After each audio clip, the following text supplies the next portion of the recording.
They say you never see it coming, but Grace Whitman saw everything, the headlights accelerating toward her pregnant body, her husband's cold eyes in the rearview mirror, the $3 million life insurance policy with her forged signature. What she didn't see was how far a desperate man would go to collect. This is the true story of a woman who survived her own murder, lost everything by staying alive, and discovered that the man she loved for 8 years had been planning her death for months.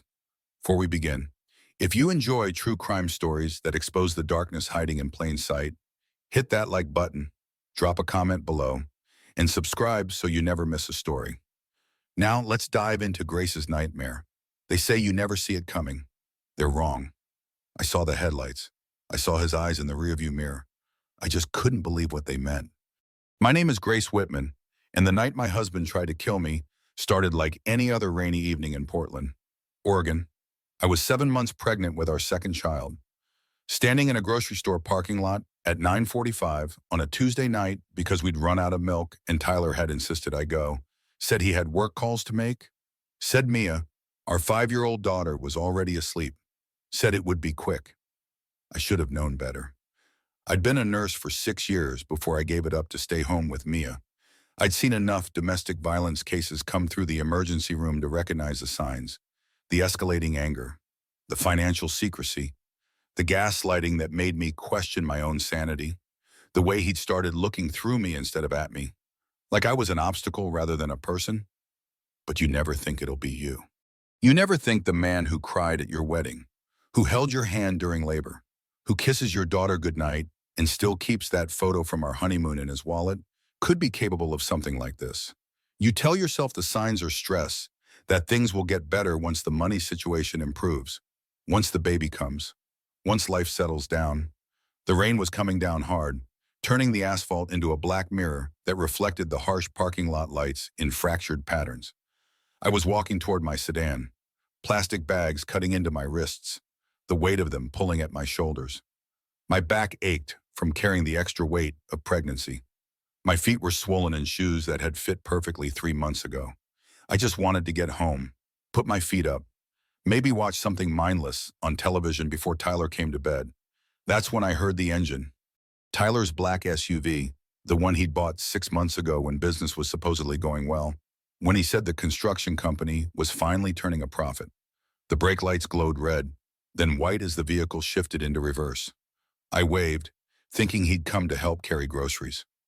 Maybe he'd finished his calls early. Maybe he felt guilty for sending his pregnant wife out in the rain.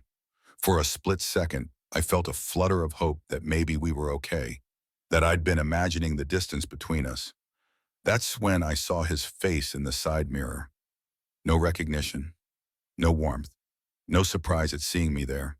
Just cold calculation, the look of a man doing math in his head, the look of someone solving a problem. The SUV accelerated backward, fast, too fast for a parking lot. The engine roared, a sound that didn't belong in this mundane moment. I stumbled, my pregnant belly throwing off my balance. Center of gravity all wrong. The groceries scattered, milk carton exploding on wet pavement, apples rolling into the darkness. I screamed his name, my voice in desperate. The engine roared louder. I fell, hands instinctively protecting my stomach, feeling the baby kick inside me, hard and insistent. Time did that thing it does in crisis, stretching and compressing simultaneously. I saw a delivery truck swerve, horn blaring like a foghorn, heard the screech of brakes that came too late, felt something massive and metal rushing toward me, felt the displacement of air as the SUV's undercarriage came at my head, then darkness. When I opened my eyes, there was a man's face above me, older, weathered, absolutely terrified. His hands were shaking as he pressed them against my shoulders. "Stay still," he kept saying, his voice cracking. "Ambulance is coming. Stay still. Don't move. You're okay. You're going to be okay." Owen Marshall, I'd learn later. A truck driver who'd been making his last delivery of the night, just trying to finish his shift and get home to his own family. The man who'd swerved his vehicle to clip Tyler's SUV at the last possible second, probably saving my life. The man who'd carry the guilt of almost not being there for months afterward. I could hear Tyler's voice somewhere nearby, pitched high with fake panic. The performance of a lifetime. Grace, oh my God, Grace, baby, can you hear me? Someone help her. Please, someone help my wife. I wanted to scream that he'd done this on purpose, that I'd seen his eyes, that this wasn't an accident, wasn't a mistake, wasn't anything except attempted murder. But when I opened my mouth, only a sob came out. My hands moved to my belly, searching desperately for movement. The baby kicked once, weakly, and I started to pray to a God I wasn't sure I believed in anymore. The paramedics arrived in a blur of lights and urgent questions. They strapped me to a board, their hands efficient and professional, asking me questions I couldn't focus on. They loaded me into the ambulance, the world tilting sideways. Tyler tried to climb in with me, still playing the panicked husband, but a police officer stopped him. I caught a glimpse of her through the closing doors. Sharp eyes, seasoned expression, a notepad already in her hand, Detective Ellen Rivera. Though I didn't know it yet, she was already suspicious of the skid marks, already questioning why they showed acceleration instead of braking. At the hospital, they hooked me up to monitors, the steady beep of machines creating a rhythm that should have been soothing but only made my heart race faster. The baby's heartbeat was there but irregular, skipping beats that made the nurses exchange worried glances. Contractions had started, my body trying to expel the pregnancy too early. The doctor, a kind woman in her 50s with gentle hands, said words like preterm labor and stress-induced, and we need to stop this immediately. They pumped me full of medication, bitter-tasting IV drips that made me drowsy and nauseated. Tyler sat in the corner of the room, playing the devastated husband perfectly. Kept asking the nurses if I was okay, if the baby was okay. His voice breaking at exactly the right moments.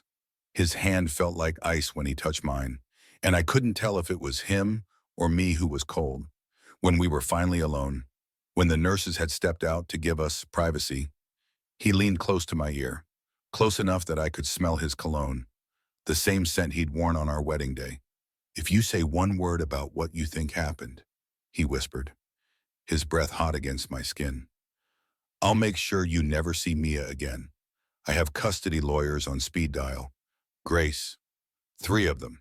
And they're very good at what they do.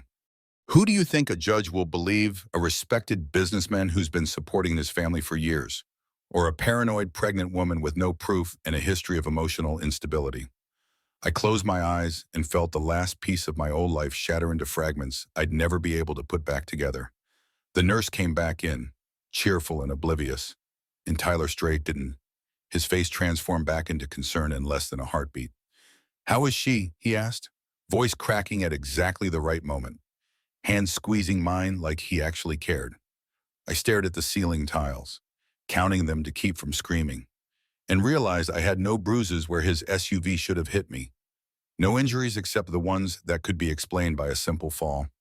Owen's truck had knocked Tyler's vehicle aside just in time. I was alive, but I had nothing concrete. No physical evidence. No proof. Just a pregnant woman's paranoia against a man the world trusted. To understand how I ended up in that parking lot, you need to know about the burner phone, about the moment my marriage revealed itself to be a lie, 6 weeks before Tyler tried to kill me. I found it in his jacket pocket. I wasn't snooping. Not really. Just moving his coat from the kitchen chair where he always left it. That expensive wool peacoat he'd bought last winter when he said the business was doing well. Something hard knocked against the table, and when I checked the pocket, there it was. A cheap flip phone, the kind you buy at convenience stores with cash, the kind people use when they don't want to be traced. My stomach dropped even before I opened it. Some part of me had known for months that something was wrong, but I'd been telling myself I was being paranoid, that pregnancy hormones were making me irrational. One contact, saved under a single letter B, 47 text messages, all deleted, but I could see the timestamps. 3 of conversations while I slept alone in our bed, lunch hours when he said he was meeting clients, evenings when he claimed to be working late at the construction site, every single day for the past 2 months. I sat at the kitchen table for 20 minutes, just holding that phone, feeling the weight of it.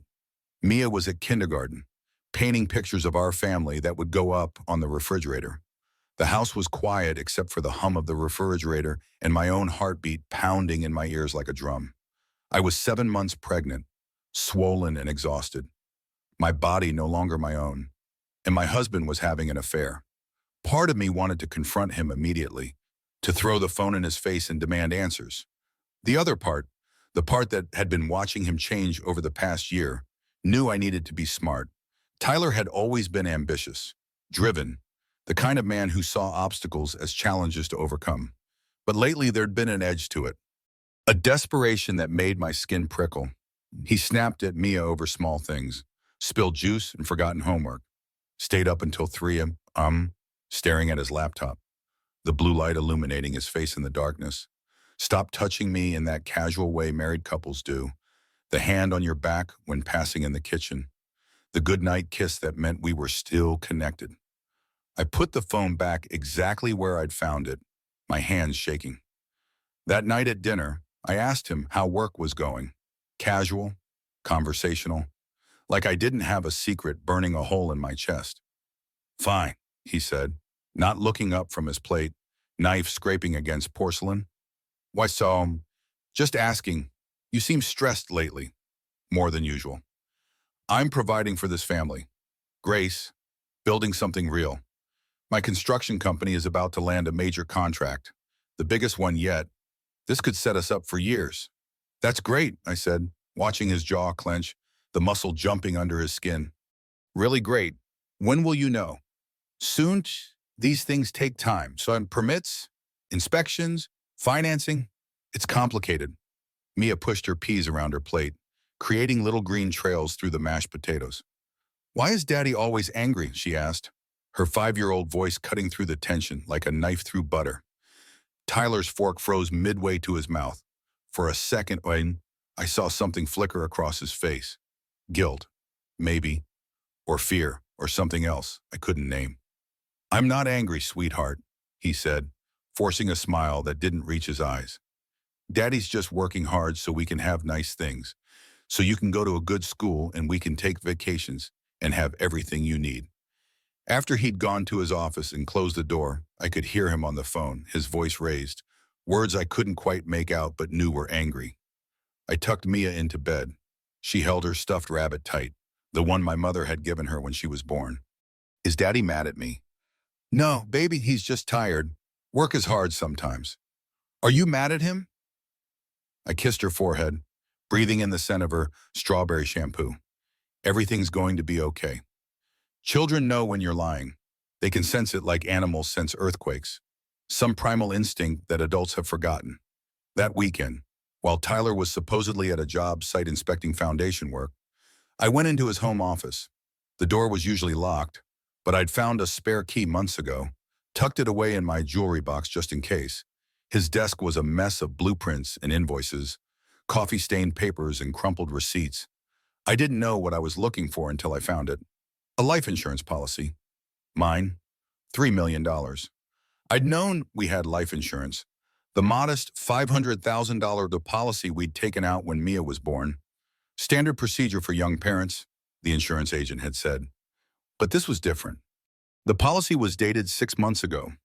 The beneficiary was Tyler, and my signature at the bottom looked like mine, but wasn't quite right. The loops were too perfect, too practiced. Professional forgery done by someone who'd spent time studying my handwriting. My hands started shaking so badly I had to sit down in his leather office chair, the one he'd bought to celebrate his first big contract. $3 million. He needed me dead for $3 million. I heard his car in the driveway, the familiar sound of the garage door opening, and put everything back exactly as I'd found it. Made it downstairs before he came through the door. My heart pounding so hard I thought he'd hear it. He was on his phone, angry, pacing. I don't care about the timeline, he was saying, his voice sharp. Find a way to make it work. I've got everything riding on this. Everything. Do you understand? If this doesn't happen, I'm finished. He hung up and looked at me standing in the kitchen. Really looked at me for the first time in weeks, his eyes scanning my face like he was searching for something. You okay? He asked. You look pale. Just tired. The baby's been kicking all day, keeping me up at night. He nodded and walked past me without another word, already pulling out his phone again, already somewhere else. That night, I lay awake next to him in the darkness, listening to him breathe. The man I'd loved for 8 years, the father of my children, the person who'd promised to protect me until death do us part. A stranger wearing a familiar face. I placed my hand on my belly, feeling our son kick against my palm, and wondered how long I had left to live. 2 days after I woke up in the hospital, after the doctors stabilized the baby and my vital signs returned to something resembling normal, Carter Hayes walked into my room. I hadn't seen him in 7 years, not since college, but I recognized him immediately. Tall, sandy-haired, with kind eyes that had seen too much pain, eyes that understood loss in a way most people didn't. "Grace Whitman," he said, and I heard the weight in his voice, years of grief compressed into my name. I heard what happened. I'm so sorry. Carter and I had been study partners in our early 20s, back when life seemed full of possibility. He'd been pre-law while I was in nursing school, both of us surviving on coffee and ambition. We dated briefly before realizing we were better as friends, that the spark wasn't quite there. He'd married his college sweetheart, a beautiful girl named Sarah who'd had a laugh that filled rooms. I'd heard through mutual friends that she'd died of cancer 2 years ago, fought it for 18 months before her body gave up. He'd become a defense attorney, specializing in domestic violence cases, channeling his grief into protecting others. Tyler was in the cafeteria, probably charming the volunteers, playing the devoted husband. We had maybe 10 minutes alone. "It wasn't an accident," I said, my voice barely a whisper, afraid the walls had ears. "He tried to kill me, both of us." My hand rested on my belly, where the baby was finally moving normally again, reassuring kicks that meant survival. Carter pulled up a chair, his expression careful, neutral. The lawyer face I'd seen him practice in the library years ago. "Tell me everything. Don't leave anything out, even if you think it's not important." So I did. The burner phone with its single mysterious contact, the life insurance policy with my forged signature, the way Tyler had looked at me in the rearview mirror, that cold calculation that still haunted my dreams. All of it spilled out in a desperate rush, words tumbling over each other. "But you have no physical evidence," Carter said when I finished, and I heard the frustration in his voice, the same frustration I felt. "No bruises, no witnesses who can testify they saw him deliberately aim for you." The parking lot cameras malfunctioned that night. Owen's truck blocked the impact. Owen saw, the truck driver saw everything, and he'd have to testify that what he saw was intentional, not accidental. Grace, attempted murder requires proof of intent. We need to show premeditation, planning, malice. Your word against his isn't enough. Not when he's a respected businessman with no prior record. I know what I saw. I know what he tried to do. I believe you. But a jury needs more than that. They need evidence. They need proof that can't be explained away. Tyler returned before I could respond, carrying 2 coffees, the good kind from the expensive shop downtown. He froze when he saw Carter, his eyes narrowing for just a fraction of a second before the mask slipped back into place. "Tyler Whitman," Carter said, standing and extending his hand, professional and cordial. "Carter Hayes, old friend of Grace's from college. We studied together back in the day." They shook hands, 2 men sizing each other up. Tyler's smile was sharp, territorial. "I didn't know Grace was expecting visitors. Should have called ahead. Just checking in on an old friend. I heard about the accident. Terrible thing. How are you holding up?" "Managing, wow. It's been difficult, but we're getting through it together. Family is what matters." Tyler's hand found mine, squeezed it in a way that looked affectionate but hurt. "Right, honey. Just checking in. I'll let you two have some privacy." Carter squeezed my shoulder, and in that brief touch, I felt solidarity. Promise. "Call me if you need anything at all. I mean that." After he left, Tyler set down the coffees carefully, precisely. "Old boyfriend?" he asked, his tone casual, but I heard the edge underneath. "Study partner. You've met him before, at our wedding reception. He gave a toast. Remember?" "Right, the lawyer, defense attorney, if I remember correctly." Tyler pulled his chair closer to my bed, close enough that the nurses wouldn't hear, close enough that I could see the vein throbbing in his temple. What did you tell him? That I fell, that it was an accident. Exactly what happened. Good. His hand covered mine, and to anyone watching through the window, it looked tender, loving, but his grip was tight enough to leave marks. Because if you try to make this into something to not, I will bury you. I'll get full custody of Mia. I'll make sure everyone knows you're unstable. Postpartum depression runs in your family, doesn't it? Your sister had it so bad she was hospitalized for 3 months. He was right, wish it didn't. My sister Emily had struggled after her first child was born. Severe postpartum depression that had required inpatient treatment. It had taken months of therapy and medication before she could function again. I could make a very compelling case, Tyler continued, his voice soft and deadly, that you're a danger to yourself and our children. Imagining things. Paranoid delusions brought on by pregnancy hormones and family history of mental illness. Who would a judge believe a concerned father trying to protect his children, or an unstable woman making wild accusations? Detective Rivera chose that moment to enter, a notepad in her hand, her expression unreadable. She was probably in her late 40s, with sharp features and eyes that missed nothing, eyes that had seen every lie people tell. Mr. Whitman, Mrs. Whitman, I need to ask some questions about the incident.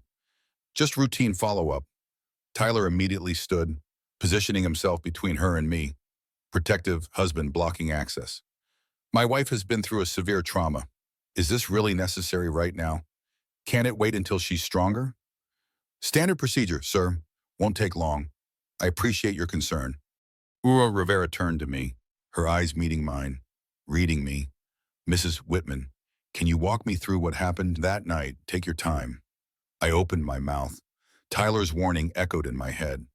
I thought about Mia, about the custody battle I'd lose, about standing in court while lawyers painted me as crazy. I was walking to my car, I said slowly, carefully, each word chosen. It was raining hard.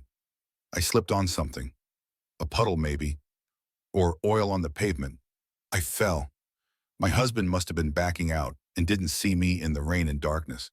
If Owen hadn't been there with his truck, Rivera was writing, but her eyes kept moving to my face, reading the subtext beneath my words, reading what I wasn't saying. And you, Mr. Whitman, you didn't see your wife behind your vehicle. The rain was heavy, absolutely pouring. The windows were fogged up despite the defrost. I just started backing up when I heard the horn. I didn't even know she'd fallen until I got out of the vehicle. I thought I'd hit another car. His voice cracked perfectly, right on cue. When I saw her on the ground, I could have killed them both, my wife and my unborn child. It's going to haunt me forever. Rivera closed her notebook, but her expression said she didn't believe a word of it. The parking lot cameras malfunctioned that night. Convenient timing. No footage available. That's unfortunate, Tyler said, his face the picture of concerned innocence. Isn't it? Rivera handed me her card, her fingers pressing it firmly into my palm. Mrs. Whitman, if you remember anything else, anything at all, call me, day or night. That's my personal cell on the back.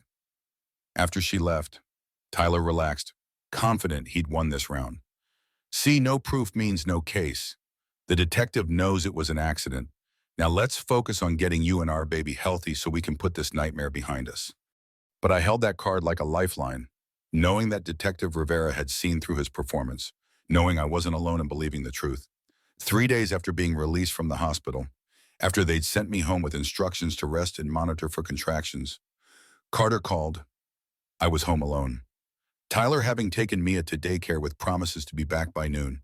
I answered on the first ring, desperate for any contact with the outside world.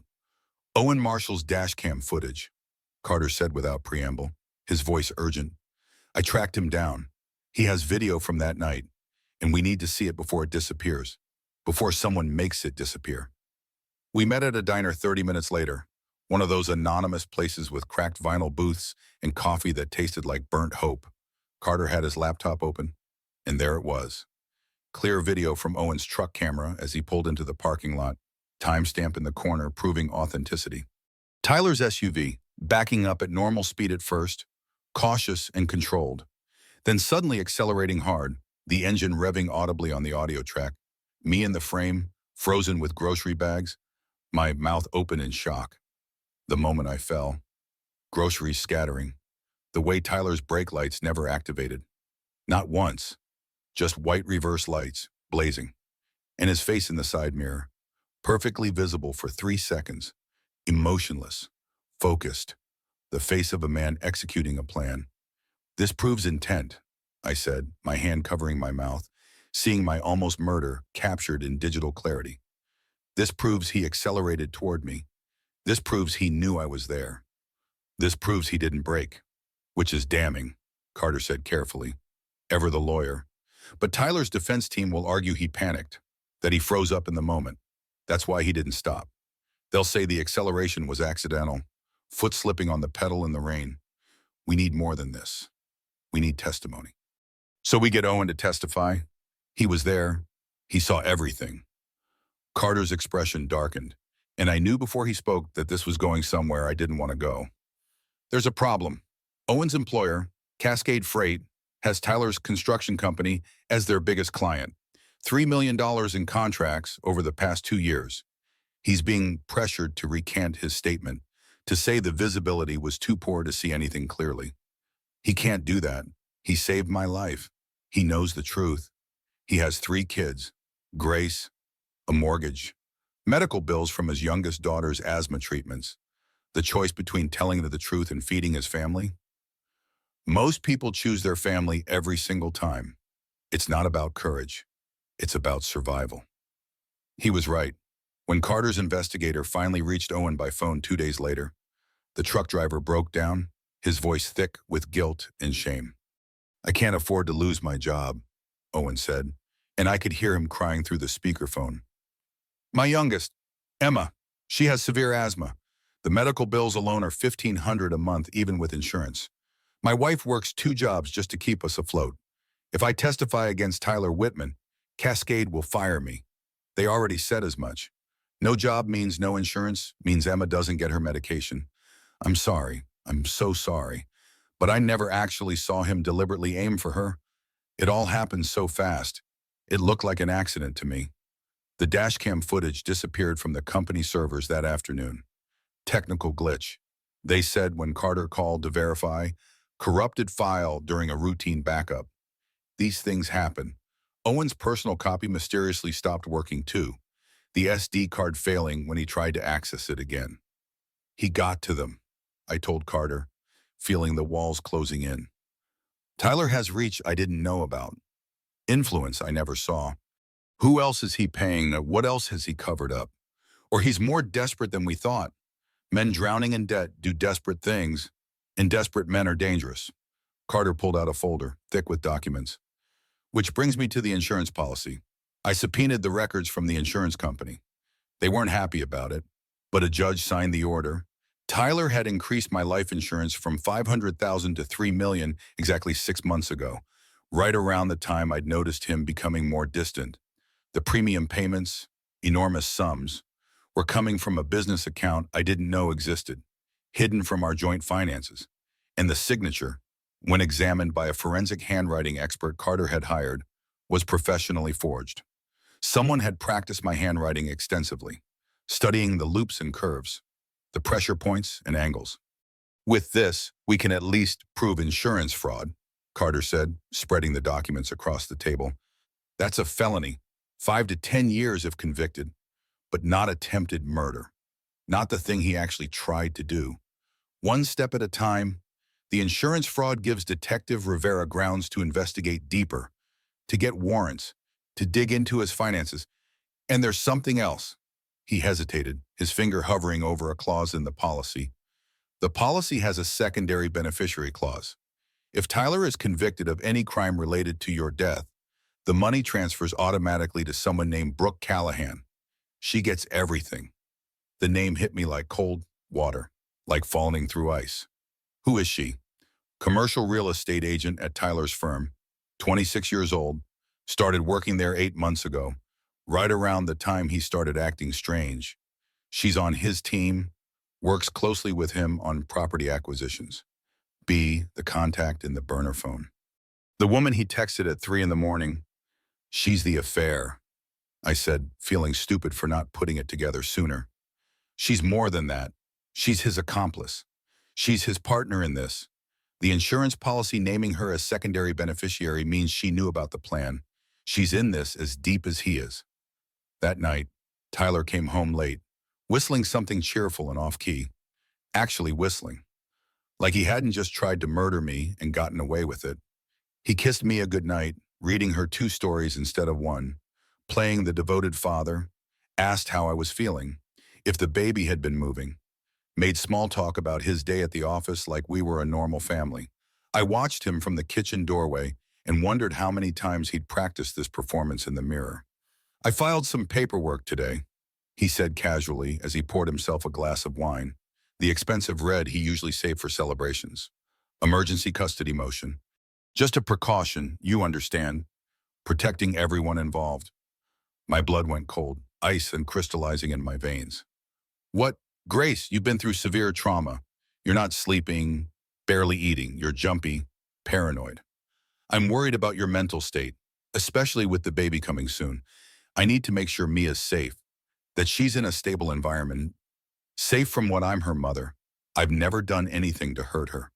A mother who fell in a parking lot because she was exhausted and not paying attention. A mother who's now telling wild stories about her husband trying to kill her, making accusations without any proof. Do you know how that sounds to a family court judge? Do you know what they'll think? He stepped closer, his voice dropping to that intimate whisper that used to mean affection, but now meant threat. The court date is next week. My lawyer is very good, one of the best custody attorneys in the state. By the time we're done presenting our case, everyone will understand you need help, professional help, inpatient treatment, maybe supervised visitation only until you're stable. You can't do this. You can't take my daughter. I already did. The papers were served to your attorney an hour ago. Didn't Carter call you? Tyler smiled, slow and satisfied. Oh, wait, you've been talking to him behind my back.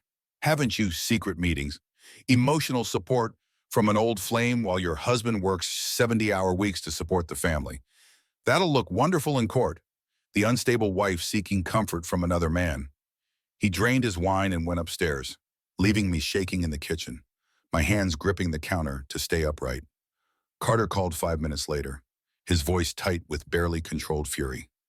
Grace, we need to fight this hard and fast.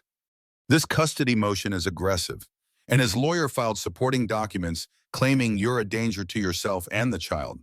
We need character witnesses, psychiatric evaluations proving you're stable. Everything we can get. How he's got money, top lawyers, a pristine reputation. What do I have? The truth and me. And we're going to find Brooke Callahan and make her tell us what she knows. We found Brooke in a parking garage downtown, leaving her office at 6:30 on a Thursday evening. Carter's investigator had been following her for 2 days, learning her patterns, documenting her routine. Young, blonde, beautiful in that effortless way that comes from money and good genes and personal trainers. She wore a designer suit that probably cost $2,000 and carried a leather briefcase that looked Italian. Her car was a silver BM this year's model. I'd insisted on coming despite Carter's protests, despite him saying I should rest, that the stress wasn't good for the baby. I needed to see her face, needed to understand what kind of woman helps a man murder his wife. Brooke Callahan, Carter called out as she approached her car, heels clicking on concrete. She turned, immediately defensive, her hand moving toward her purse where I assumed she kept pepper spray. Who's asking? Carter Hayes, attorney for Grace Whitman. This is Grace. Brooke's eyes flicked to me, taking in my pregnant belly, my tired face, the dark circles under my eyes from weeks of poor sleep. Something flickered across her expression. Not guilt exactly, more like calculation, assessment, measuring threat levels. I have nothing to say to you, she said, unlocking her car with a beep. Tyler tried to kill me, I said, my voice stronger than I felt, pulling strength from somewhere deep. And you're part of it. You knew about the insurance policy. You're listed as the secondary beneficiary. She laughed. Actually laughed, the sound echoing off concrete walls. You want to hate me? I get it. The wronged wife confronting the other woman? Very dramatic. But he told me you two were separating, that the marriage had been over for years, that you wanted the divorce but were dragging it out to maximize your settlement. He said you'd trapped him with another pregnancy to increase child support. He lied to you. Ooh. Or you're lying to me now. Brooke opened her car door, ready to escape. Tyler told me you'd pull something like this eventually. Play the victim. Make me the villain. Try to poison everyone against him because he dared to find happiness after you made his life miserable. I'm not interested in your drama or your delusions. The life insurance policy, Carter said, his voice sharp and lawyer precise. The one worth $3 million with your name as secondary beneficiary. That's not drama. That's conspiracy to commit murder. That's 25 to life in prison.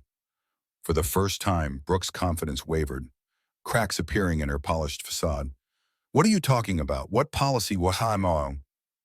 You didn't know. I stepped closer, reading her face, seeing genuine confusion. $3 million if I die. Tyler gets it first. But if he's ever convicted of anything related to my death, the money goes directly to you. You're his backup plan, his insurance policy on the insurance policy. Brooke's face had gone pale beneath her makeup, her hand trembling as she gripped her car door. That's not. We never discussed. He said we'd get married after the divorce, that we'd start a business together, but he never mentioned. He's using you, Karashano, Carter said, pressing the advantage. Just like he's using Grace. You're a means to an end. $3 million split between you. Probably. Or maybe he was planning to cut you out too eventually. Men who kill for money rarely stop at one victim. Get away from me. Brooke slid into her car, hands shaking so badly she dropped her keys. Tyler warned me you'd try this. He said Grace was crazy, that she's been unstable since the pregnancy, that she makes up stories and accuses people of things. Stay away from me, or I'm calling the police. She peeled out of the parking garage, tires squealing, leaving the smell of burnt rubber. That went well, I said bitterly, watching the space where her car had been. Actually, it did. Carter was watching the exit ramp thoughtfully. She didn't know about the insurance clause, which means Tyler hasn't told her everything, hasn't brought her fully into his confidence. People who feel used, who realize they've been manipulated. They make excellent witnesses once reality sets in. But I barely heard him. My stomach had cramped suddenly, sharp and vicious enough to make me gasp and double over. Grace. Another cramp. Harder, ripping through my abdomen like a knife. I looked down and saw wetness spreading down my leg. Warm and wrong. Something's wrong. Carter, something's really wrong. Carter got me to the hospital in 12 minutes, breaking every traffic law, running red lights, his hands steady on the wheel while I gripped the door handle and tried not to scream. By the time we arrived, the contractions were 3 minutes apart, my body trying to expel the baby far too early. I was only 32 weeks pregnant. Too early.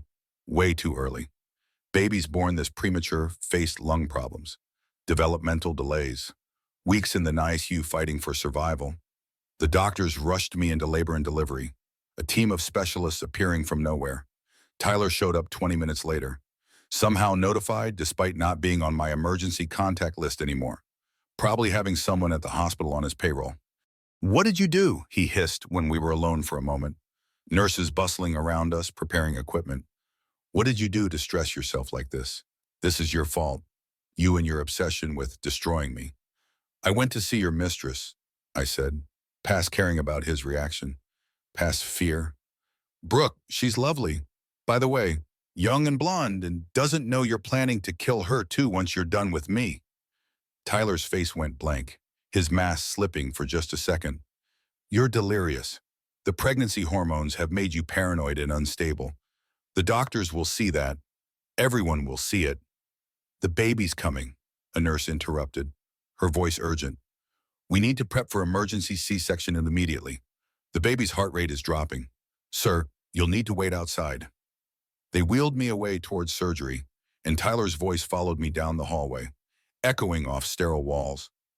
You're going to lose everything, Grace, everything, and you'll have no one to blame but yourself.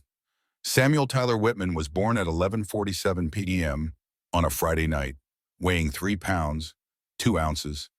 They whisked him away immediately to the NICU before I could even hold him, and I only got a glimpse of his tiny face, red and wrinkled and impossibly small, before he disappeared behind a wall of medical equipment and specialized incubators designed to keep premature babies alive.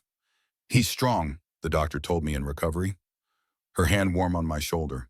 His lungs are developing well, considering his gestational age, but he'll need to stay in the NICU for at least a month, possibly longer. We'll monitor him closely. I should have felt relief. Instead, I felt nothing but a vast emptiness. Just hollow, like someone had scooped out my insides and left only an echo.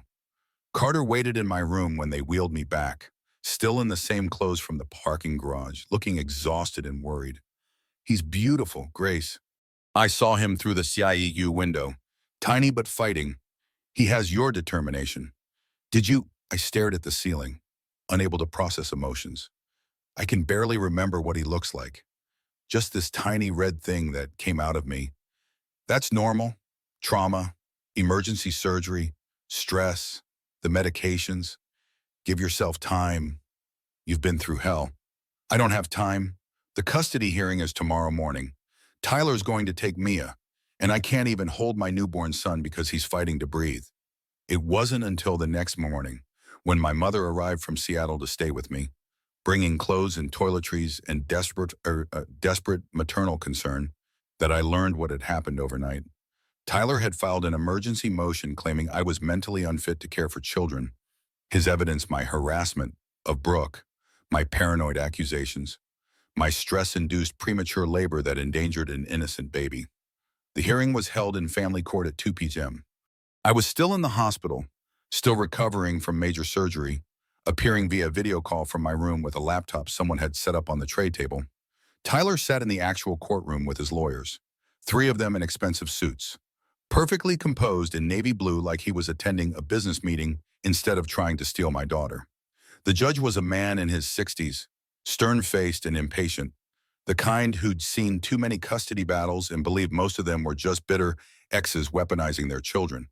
Tyler's lead lawyer painted a picture of a delusional wife spiraling into mental illness, a woman whose pregnancy hormones had caused paranoid accusations against her faithful, hard-working husband.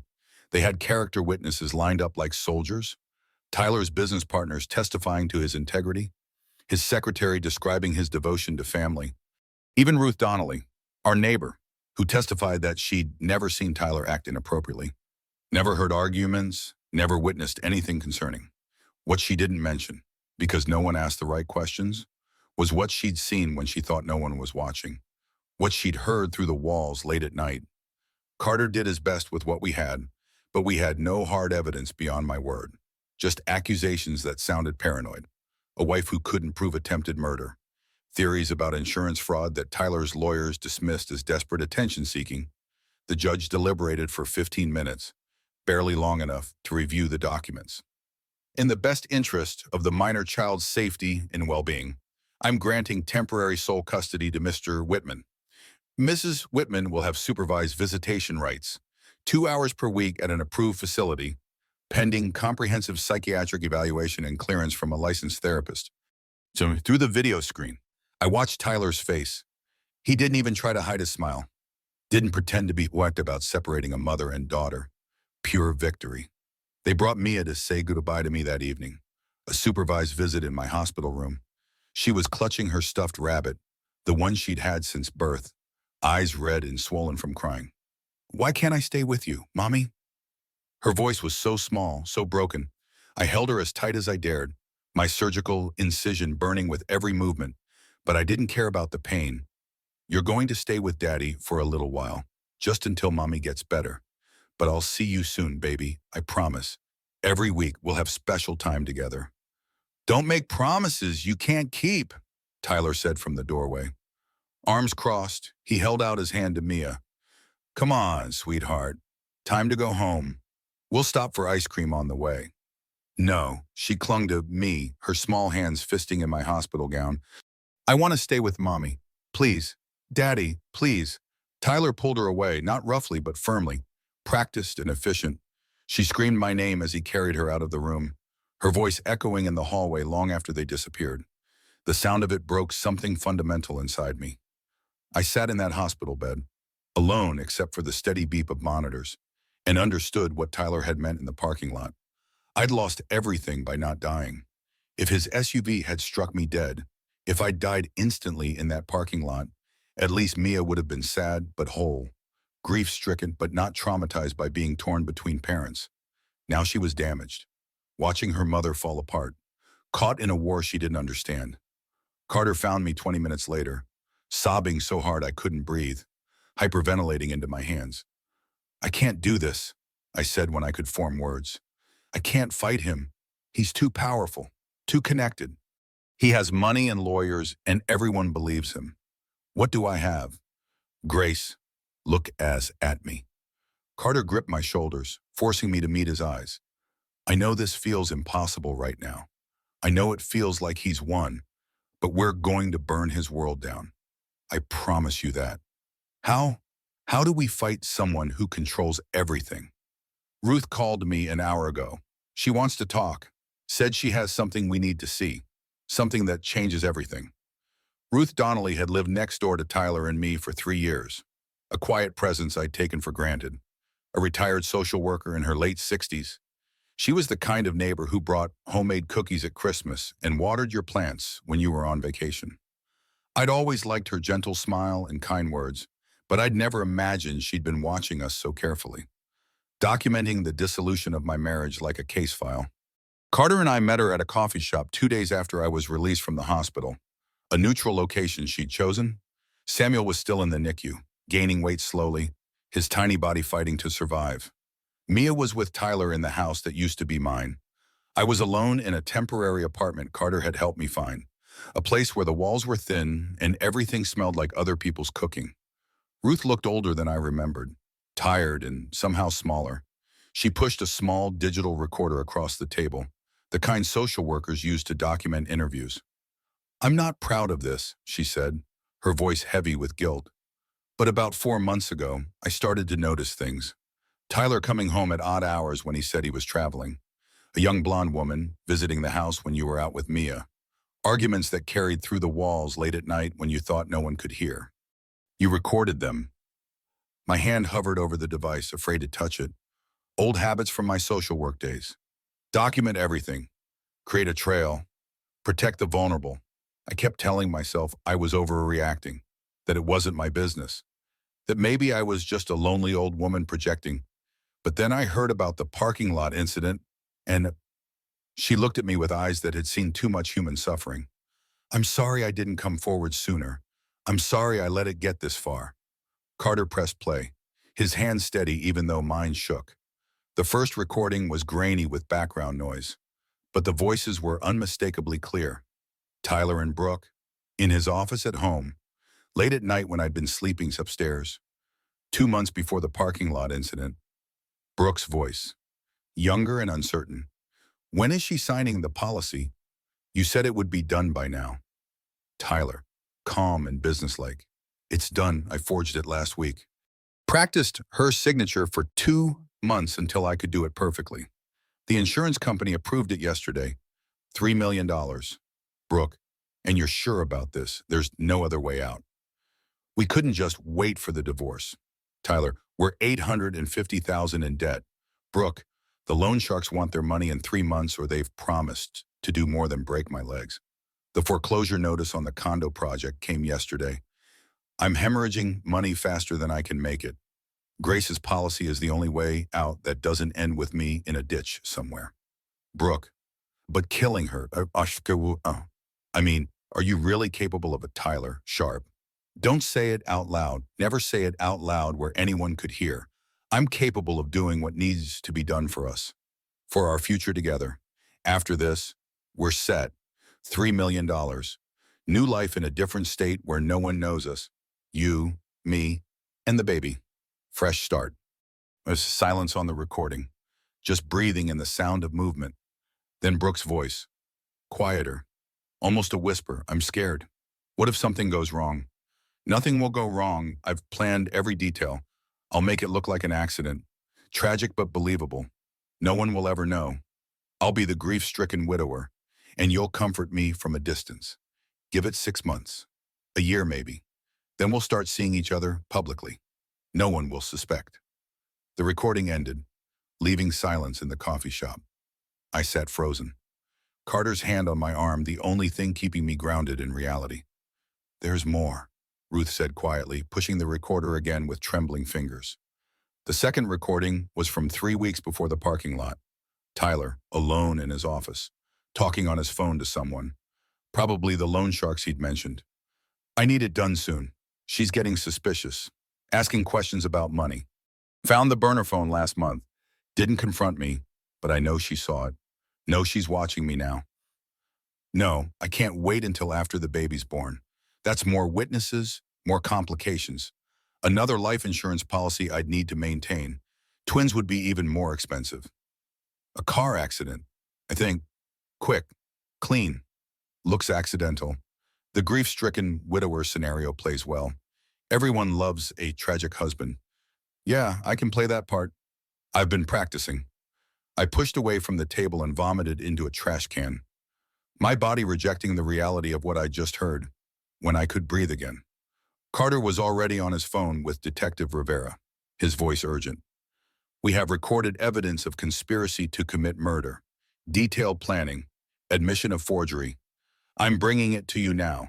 We need an arrest warrant immediately.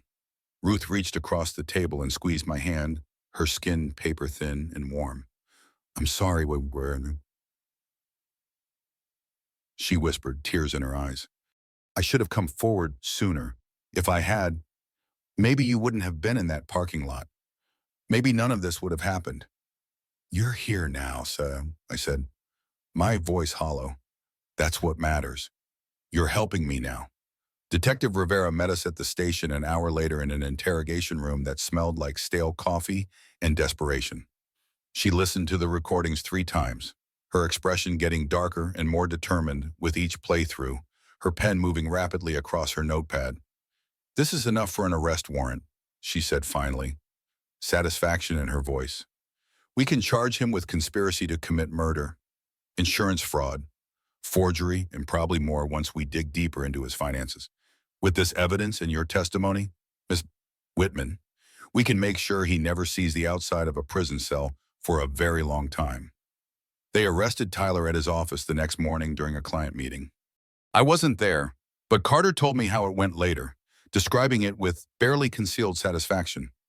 Tyler, handcuffed in front of his employees and clients, maintaining his innocence to the end, voice rising in righteous indignation. This is a misunderstanding. My wife is mentally ill. Those recordings are fake, manufactured by her attorney. I'm being framed. The arraignment was swift. The judge, after hearing the recordings and reviewing the evidence, denied bail initially given the nature of the charges and flight risk.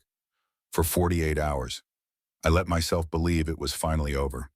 I slept for the first time in weeks without nightmares.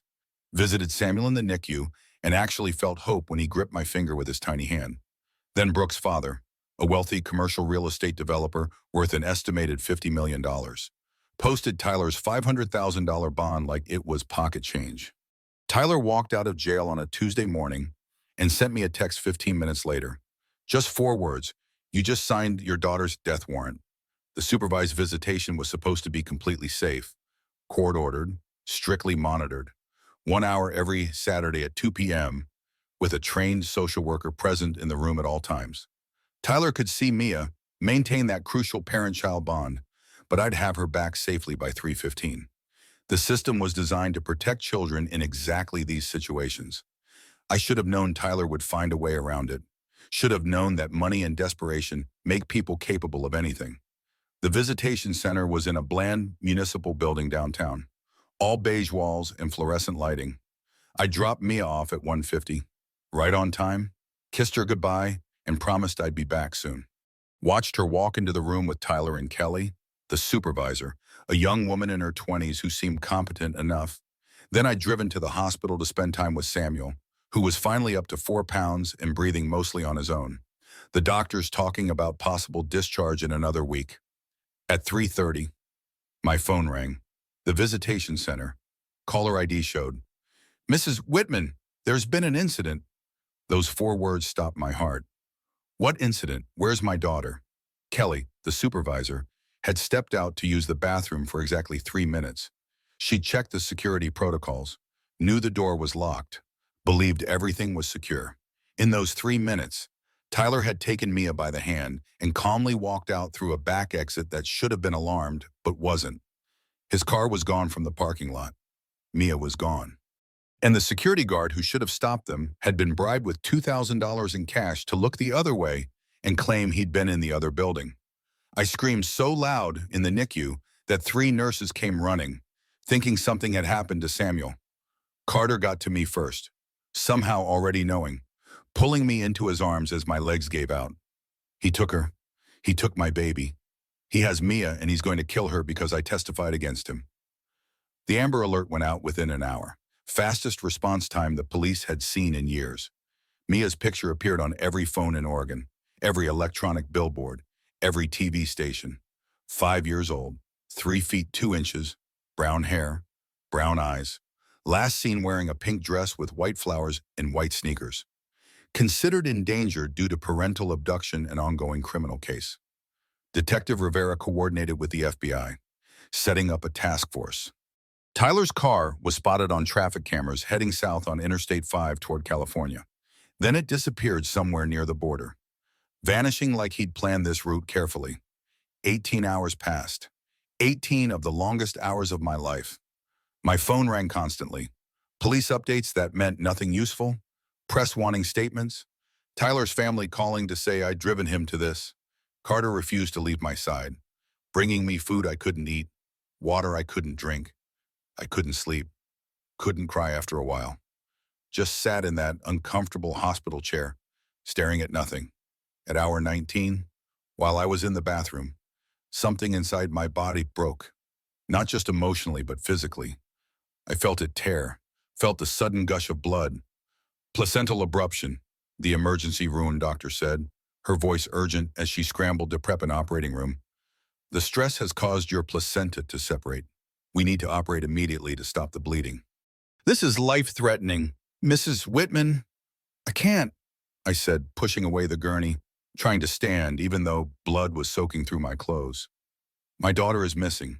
I need to find her. I need to be here when they find her. Mrs. Whitman, if we don't stop this bleeding right now, you'll die and you'll bleed out in less than an hour. Your daughter needs you alive. I looked at Carter, his face pale with fear, with the knowledge that he might lose me too. Find her, I begged, gripping his hand so hard my knuckles went white. Promise me you'll find her. Don't let him hurt her. Please, Carter. Promise me. I promise. I swear to you. Grace, I'll bring her home safe. They put me under, anesthesia pulling me into darkness, and I dreamed of Mia, of her 5th birthday party 3 months ago, chocolate cake smeared across her smiling face, her laugh filling the backyard, of her first day of kindergarten, backpack bigger than her small body, so brave walking through those doors, of the last time I'd held her in that hospital room, her small arms around my neck, her voice whispering, I love you, Mommy, like it might be the last time. When I woke up in recovery, Carter was there beside my bed, and I knew before he spoke, could see it in his face, the relief and exhaustion. They found her, he said, his voice breaking. Grace, they found her. She's safe. She's alive. Tyler had taken her to a cheap motel in California, 2 hours south of the Oregon border. A maid cleaning the room next door had recognized Mia from the Amber Alert that was playing on every TV station, had called police immediately. They'd found Mia locked in the bathroom, physically unharmed but traumatized, sitting in the bathtub fully clothed.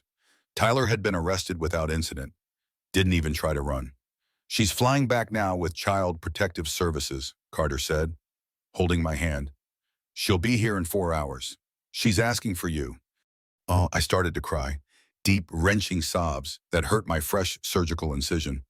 But I didn't care about physical pain, only that my daughter was coming home.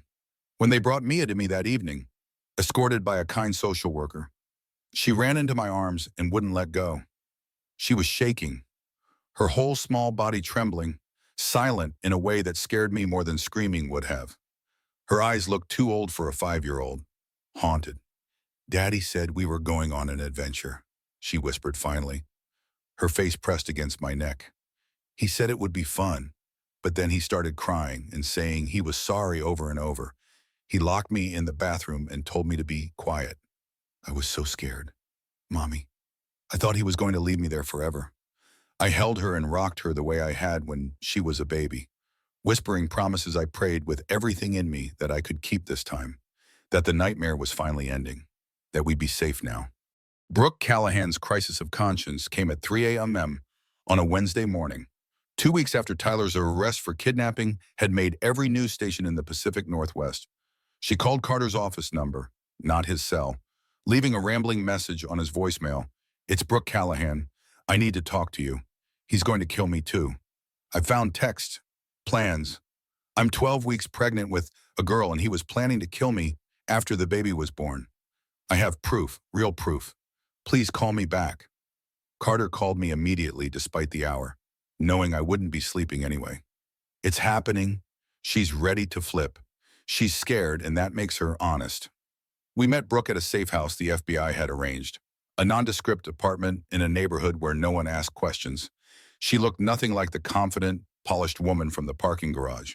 Her blonde hair was unwashed and pulled back in a messy ponytail.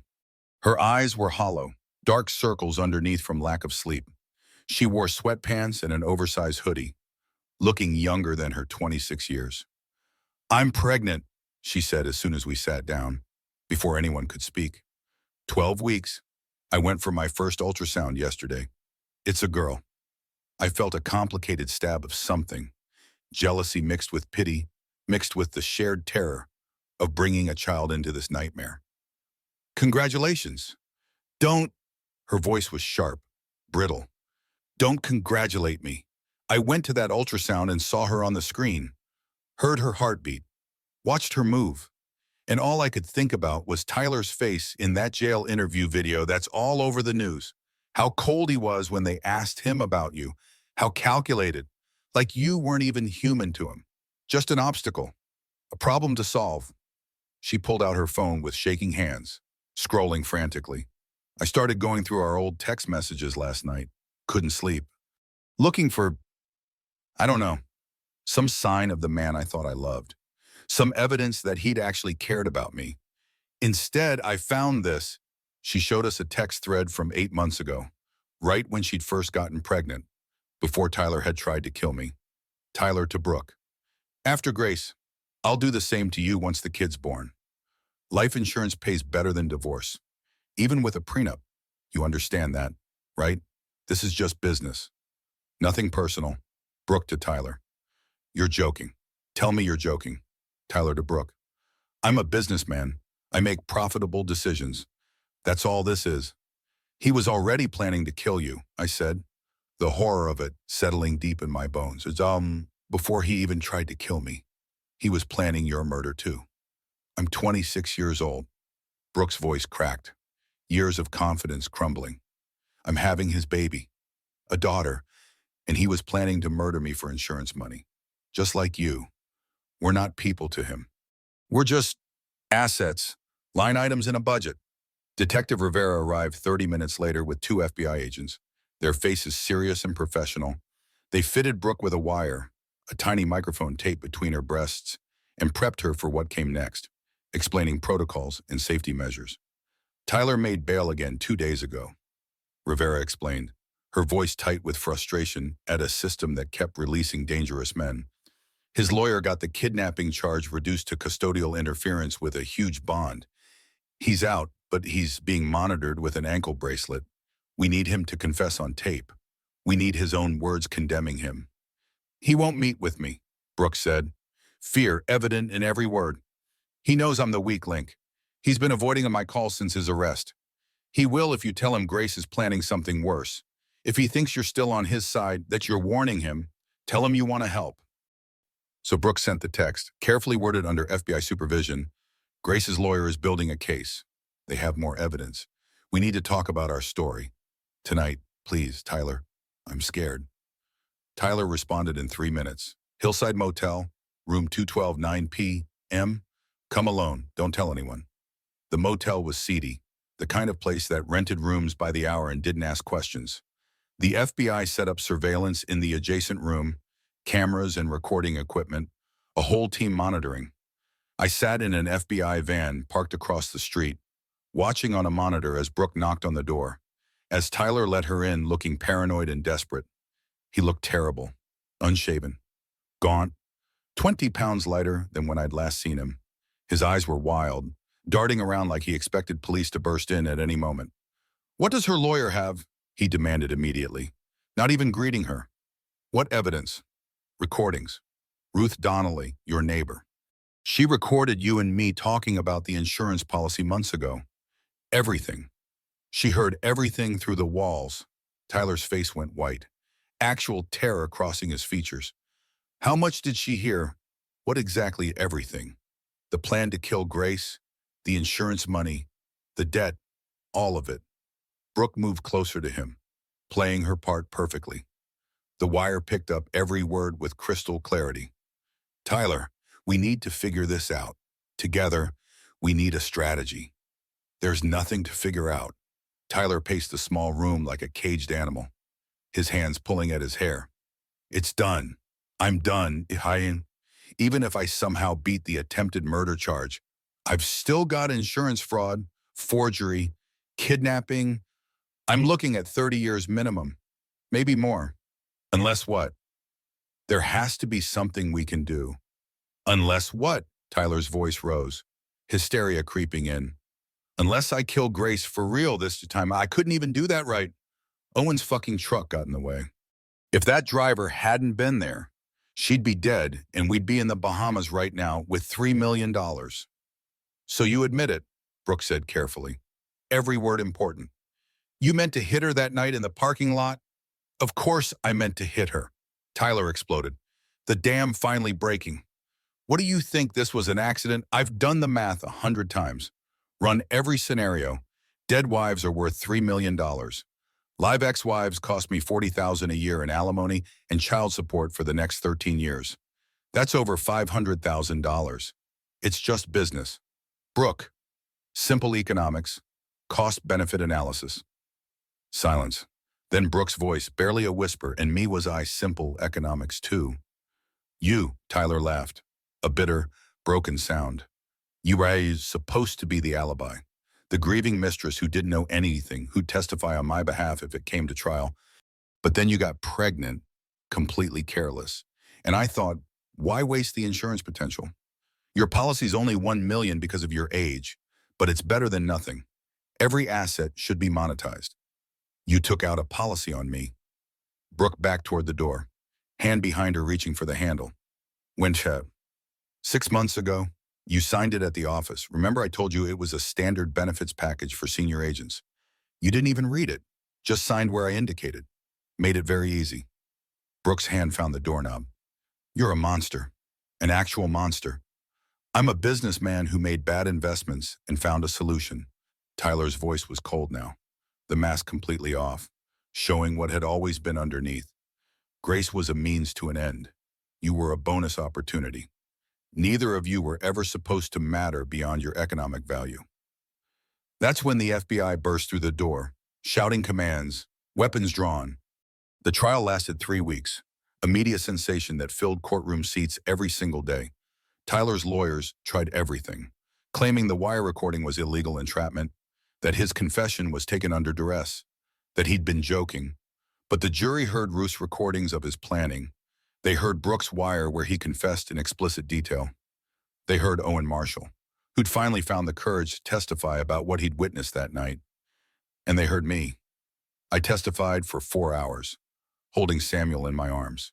He was 4 months old by then, finally healthy enough to have left the NICU. Mia sat with my mother in the gallery, drawing pictures to avoid watching. Tyler's lawyer tried to paint me as vindictive and unstable, a woman scorned seeking revenge. He brought up my sister's postpartum depression, implied I had similar issues. But when I looked at the jury and told them about finding the burner phone, about discovering the forged insurance policy, about seeing his eyes in the rearview mirror that night. They believed me. The verdict came back after 3 hours, guilty on all counts. Attempted murder, conspiracy to commit murder, insurance fraud, forgery, kidnapping. The judge sentenced him to 35 years without parole. Tyler didn't look at me when they led him away. The man I'd loved for 8 years, the father of my children, was gone. Maybe he'd never really existed. 6 months later, I'm sitting in a modest 2-bedroom apartment across town. The furniture is secondhand, the walls are thin, but it's mine.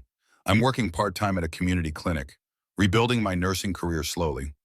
Samuel sleeps in his crib, making soft baby sounds. Mia is in therapy twice a week, working through nightmares where her father comes back. Carter visits on Sundays. We're not together, not officially. We're both too damaged for that, but there's something growing between us. Hope, maybe, or at least the possibility of I submit it. Today is Thursday, and I'm at my first support group meeting for domestic violence survivors. Detective Rivera recommended it, said talking to other women who'd been through similar situations might help. The community center is small, folding chairs arranged in a circle, 12 women of different ages, united by the same story told in different ways. When it's my turn to share, I take a breath. My name is Grace. My husband tried to kill me for insurance money when I was 7 months pregnant. The women nod. They understand. For a long time, I thought I should have seen it coming earlier. I continue, that I should have been smarter. But I've learned something. It's not about being smart. It's about being human. We trust the people we love. That's not weakness. That's what love is supposed to be. One woman is crying softly, yeah. Another holds her hand. I thought love meant sacrifice, I say. Now I know it means survival. It means protecting yourself and your children. It means trusting your gut when something feels wrong, even if you can't prove it yet, even if everyone tells you you're paranoid. I look at each woman. If you're here and you're afraid of someone you love, you're not crazy. Your instincts are trying to save your life. Listen to them. After the meeting, several women approach me. They want to know how I got out, how I'm managing, if it gets easier. I tell them the truth, some days are harder than others. Mia still has nightmares. I still check every lock 3 times before bed. Samuel will grow up with a father in prison, but we're alive. We're safe. We're surviving. That night, after I've put both children to bed, I stand in their doorway and watch them sleep. Mia clutching her stuffed rabbit, Samuel's tiny fist curled against his cheek. The apartment is small, the furniture doesn't match, the future is uncertain. But it's ours. We built it from the wreckage Tyler left behind. My phone buzzes. A text from Carter. How did the support group go? Good? I type back. Hard, but good. Proud of you. See you Sunday. See you Sunday. I sit in the darkness of my living room, listening to my children breathe. This isn't the ending I imagined when I married Tyler 8 years ago. It's not the fairy tale I dreamed about as a girl, but it's real. It's honest. And for the first time in years, I'm not performing for anyone, not playing the perfect wife, not making excuses for inexcusable behavior. I'm just Grace, damaged but healing, scared but fighting, and somehow, that's enough. Outside, the Portland rain starts again, pattering against the windows. I used to hate that sound. Now it feels like protection, a blanket of noise that means we're inside, we're safe, we're home. Tomorrow I'll wake up and take Mia to school. I'll drop Samuel at daycare. I'll work my shift at the clinic, helping others heal while I'm still healing myself. I'll come home and make dinner and read bedtime stories. I'll triple check the locks and lie in bed thinking about everything that led to this moment. And I'll survive another day, because that's what we do. We survive. We endure. We protect what matters most. My phone buzzes again. An unknown number. My heart stops before I read it. Hi, Grace. This is Jennifer from Support Group. Thank you for sharing tonight. Your story gave me the courage to file a restraining order tomorrow. You saved my life by being honest about yours. I read it 3 times, tears blurring the words. I text back, you're not alone. You're so brave. I'm proud of you. This is why I went tonight. Why I'll keep going back. Because my survival isn't just about me anymore. It's about Mia and Samuel. Yes, but also about Jennifer and the other women in that circle. In the morning, Samuel will wake me with his crying. Mia will ask for pancakes. The day will unfold in ordinary chaos. But underneath it all will be this truth: we survived. Tyler tried to erase us, to reduce us to dollar amounts. He failed. We are still here, still breathing, still fighting, still hoping. And in the end, that's not just survival, it's victory. The rain continues against the windows, and I close my eyes, ready to sleep. Tomorrow will bring new challenges. But tonight we are safe. My children are sleeping peacefully. Carter will bring pancakes Sunday. Jennifer will file her restraining order tomorrow. The support group meets again next Thursday. Life continues, messy and complicated, and nothing like I planned. But it's mine. It's ours. And we earned it by refusing to disappear. That's enough.